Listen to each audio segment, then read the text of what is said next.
There's a lot of reference to sailing past Sint Maarten along the Colombian coast, and it's actually rated as one of the top 5 most dangerous places for high winds and waves in the world. There are 2 options when sailing along the Colombian coast. You can either hug the shoreline or stay well offshore. We opted to stay well offshore in deeper water and to be on the outskirts of the wind zone, which we had called the death zone. We had been watching the death zone winds for some time, and when they finally calmed and predict wind indicated calmer winds for the next 4 to 5 days, we set sail. If you're planning this passage, do a lot of research in advance and make sure you have the right weather window. There are not many places to take refuge along the Colombian coast, and how safe it is to anchor along the coast is also questionable. We were lucky enough to have a great passage. In the past though, others haven't. So let's go and meet a friend of ours, Des, who had quite a different experience to ours.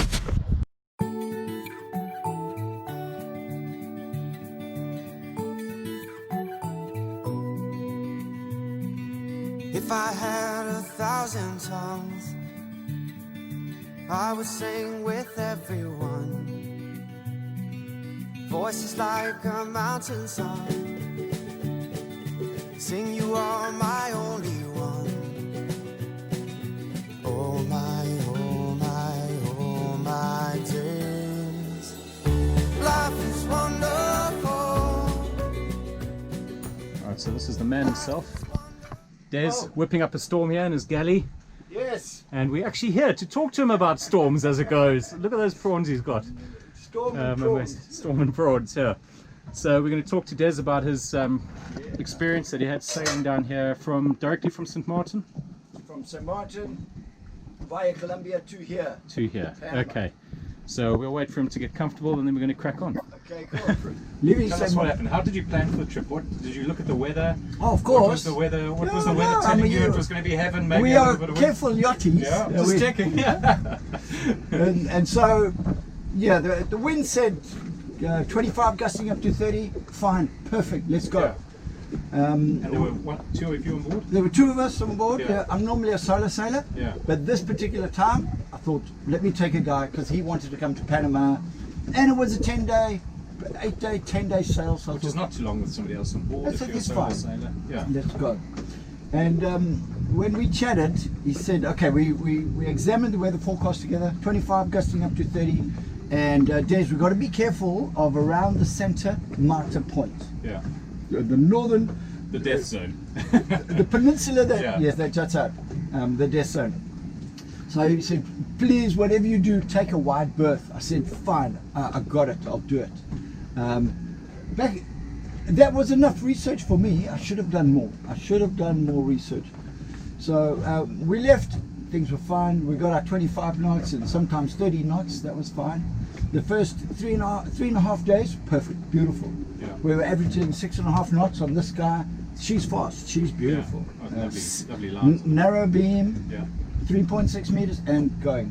From the start, good, solid quality. So that night, it was Friday night, starts gusting up to 35 knots. Constant at 30, gusting 35 knots, going, woo! How close are you to Colombia at that point? Because I was warned, Yeah. he said minimum 50 miles. Yeah. So, and so we started going along, and I said, you know, should we be extra cautious? And he said, yes, I think so. So we both agreed to go extra 50. So we ended up 100 miles. Yeah, which is a big amount. So I thought that's more than enough. It's actually an overkill, because now I'm missing my angle to go down to Panama as I run, well, specifically here, Livingston Yes. Bay. So when we got around that one, Friday night, on the sunset, the winds started jacking up even more, gusting up to 39 knots now. And I'm like, oh, jeez. Yeah. So what sail did you have up at that point? I had, towards late afternoon, I always have one reef in the main, Yeah. full Genoa and 3/4 main. Okay. So I was going nicely. And it was running wind. Yeah. It was 1.5 quarter. It was beautiful. You know, 150 degrees, 160. Yeah, perfect. Yeah. And sun goes down. And then we noticed, for some reason, the waves are just getting bigger and bigger and bigger as the time goes by. So it's probably about 10 o'clock at night. I was starting to get a little bit suspicious of the size of the waves. Size of the waves, because when you're going with the wind, you get complacent, and you don't really feel the strength of the wind. But it was the size of the waves that started to really freak me out. And about 10 o'clock we got hit. Big wave. We were on an angle, not directly downwind. We were on 150 degrees, like I say. So it wasn't perfect 180. And the wave hit us from the side. And a big white foam ball, 10 tons of water just came in here. Oh, this entire area was flooded. We didn't Did you have the have hatch open? Or? all open. Yeah. Oh, God. We didn't expect it. Yeah.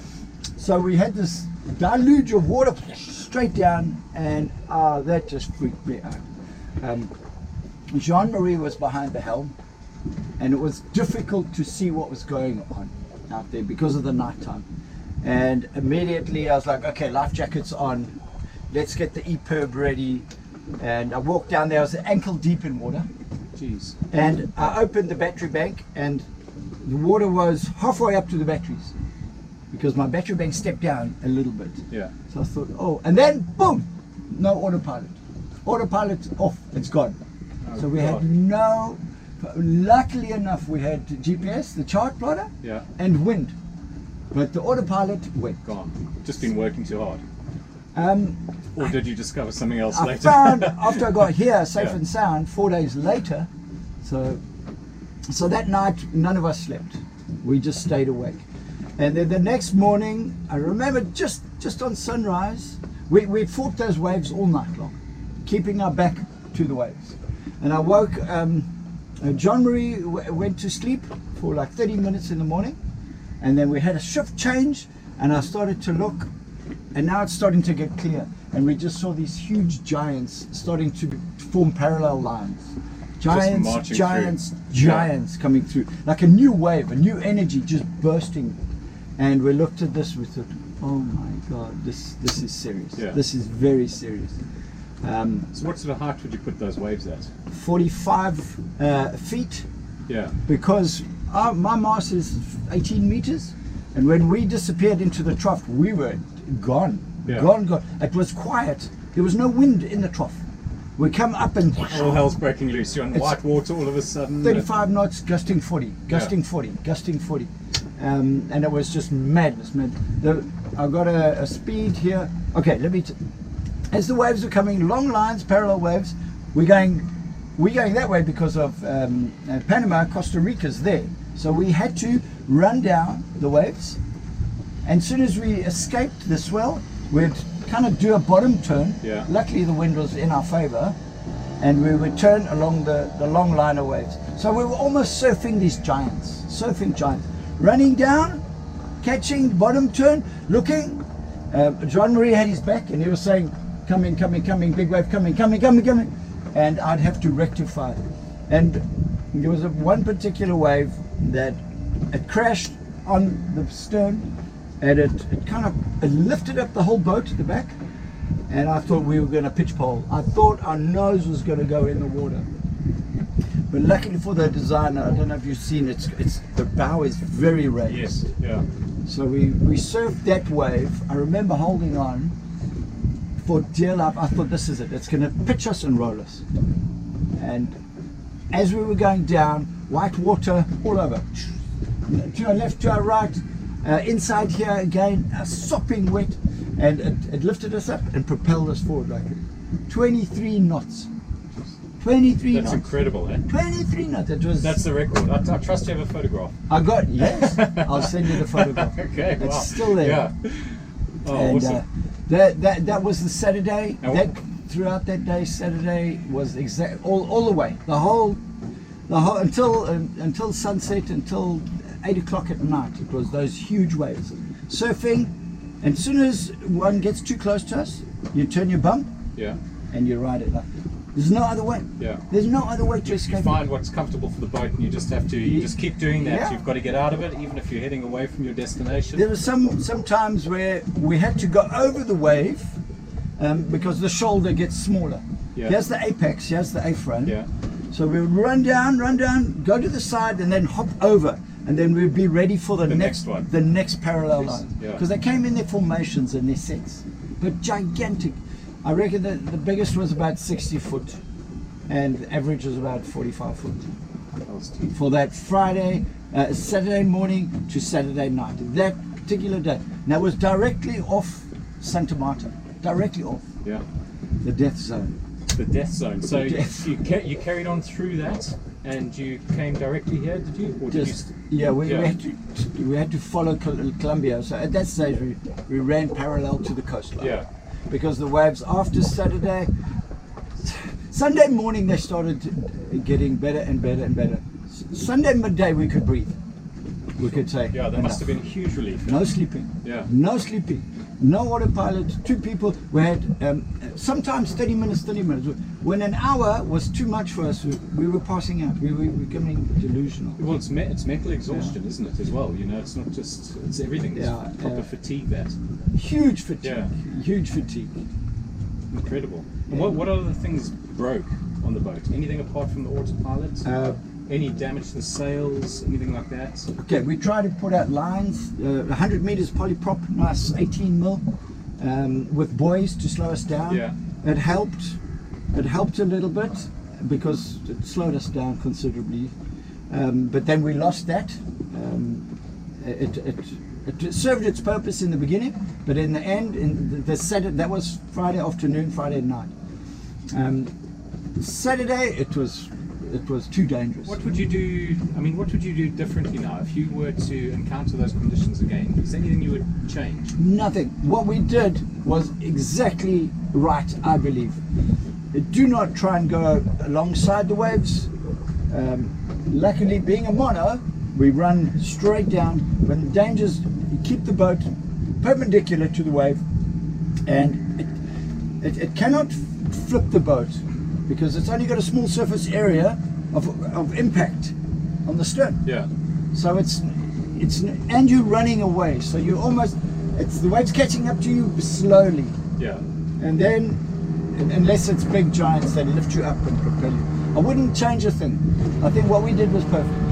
Okay. Yeah. And weather-wise, the weather predictions that you were looking at, do you think there's, because we were really caught out in the Balearics, and we thought we had looked at everything weather-wise, and yet a newspaper in the UK published that they knew that this big storm was coming, and we were left there like suckers, and it was all over the newspapers the next day. And how we missed it, I'm still not quite sure, but we did. Yeah. Do you feel there's something that you should look at differently next time? Experience gained from local knowledge. So research wherever you're going. Research hotspots potentially en route that could influence mountains off oceans, mountains off the continent that could cause those severe katabatic and abatic winds. Yeah. And accelerate in speed. Potentially study stories of past sailors, because when I got here and I told the story, they said there was a trimarang a few months ago, lost, gone, dead. Right. Solo guy on a trimarang. So, and that was in the news. I should have researched it. I should have found more specific knowledge what happens around those areas, because it's always dodgy. It's always got it's the death zone. The death we zone. watched it for a couple of months, so we know all about it. But I mean, I did the 7-day prediction was fine. Yeah. But when 4 days in, we had it was 25-30. We got 35-40. Yeah.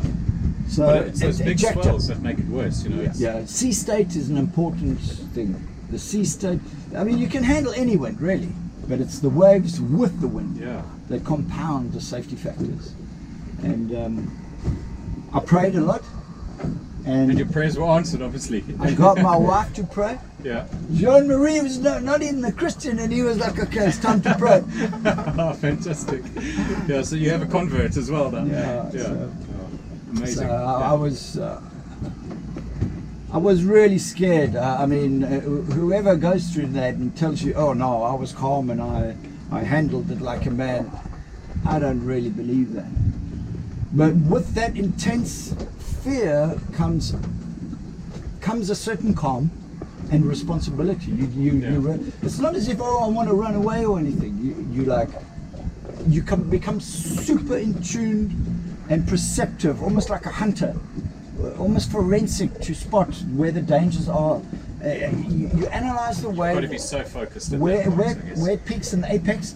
Is that shoulder better to run to or this shoulder? And I've been a surfer all my life, so you know.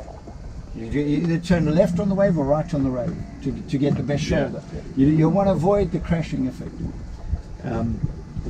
So it's a beautiful experience, but hard to go through. Yeah. So I mean, we certainly found when we were caught in that storm, and it by no means does compare to what you guys went through, but we really got a big fright initially, and then after a while, when we realised actually we have this under control, just carry on. The boat's comfortable. We just do what we're doing. We're not really heading where we want to go, but we're fine. Right. We carry it on, and then you calm down a bit. You actually got to tell yourself, just calm down. Everything's fine. Yes. You're doing the right thing. It's going to be okay. You just need to get through this. But I mean, we had a night of it. You had a slightly longer experience than we did. You know. We had the emergency life raft ready. We had all the flares, the grab bags. Yeah. We had emergency water. We had everything ready. Everything ready. So, and you know, the interesting thing with this story is Des wasn't the only one involved in the storm. So, you know, you hear the story and you think, oh wow, that sounds pretty awful. But there's another guy here as well, Russ, in the anchorage that also encountered the same storm. So we're going to chat to him later and see what he has to tell us. Yeah, he was 24 hours behind me. So we don't know if it was almost identical conditions, but it would have been pretty similar. That's all I know. Yeah. So just in case he says it was a it was only 10 feet high waves. I'm not sure what Des is making such a big scene about. No, well, awesome. Well, thank you so much for telling us about that, and cheers. All right, good. And we appreciate it. It's nice to hear how the other half have experienced these oceans of ours. So, cool. I call this story Riding Giants. I had 1,000 tongues. I would sing with everyone. Voices like a mountain song. Sing, you are my only one. Oh my, oh my, oh my days. Life is wonderful. If you like our videos and would like to support us, please take a look at our Patreon page. The link is in the text below. Your support will help us buy better recording and editing equipment, and it will also help us continue on our adventure.